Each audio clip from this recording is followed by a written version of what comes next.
देखिए एकदम पानी लग गया है रोड पर। तो दोस्तों जो वीडियो आप सब ने देखा वो पावर स्टार पवन सिंह की स्टेज शो रांची का है, जो कि आज पावर स्टार पवन सिंह रांची में जब पहुंचे उसके बाद से ही जो बारिश हो रही है सो अब तक नहीं रुकी। आखिरकार स्टेज शो होगी या स्टेज शो नहीं होगी वो मैं वीडियो में आगे बताऊंगा। उससे पहले आप सब हमारे चैनल को सब्सक्राइब नहीं किए तो चैनल को सब्सक्राइब कर लीजिए ताकि ऐसे अपडेट आपसे छूट ना जाए। आप सबको बता दूं कि पावर स्टार पवन सिंह का स्टेज शो जो कि रांची में था, चंद्रशेखर आज़ाद दुर्गा पूजा समिति की तरफ से जो स्टेज शो है पावर स्टार पवन सिंह का वो आज लगभग रद्द हो जाएगा, क्योंकि बारिश जब से हो रही है तब से छूटी ही नहीं है और ना छूटने की नाम ले रही है।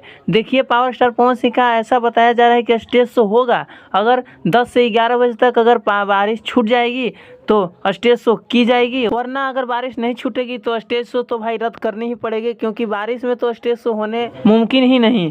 देखिए मैं इस वीडियो क्लिप में आपको दिखाऊंगा कि कैसे बारिश की वजह से सब कुर्सी उर्सी सबको छुपाया जा रहा है। और सबको बता दूं कि इस स्टेज शो को पावर स्टार पवन सिंह कल करेंगे, ऐसा रांची के अध्यक्ष से बताया जा रहा है कि पावर स्टार पवन सिंह का स्टेज शो कल रात में होगा। अगर बारिश होगी तब कल की बात कर रहा हूँ, अगर बारिश नहीं होगी तो आज भी की जा सकती है। तो चलिए अगर वीडियो अच्छा लगा हो तो वीडियो को लाइक करके चैनल को सब्सक्राइब कर लीजिए ताकि ऐसे अपडेट आप तक पहुँचती रहे, और वीडियो को शेयर करना ना भूलिए। धन्यवाद।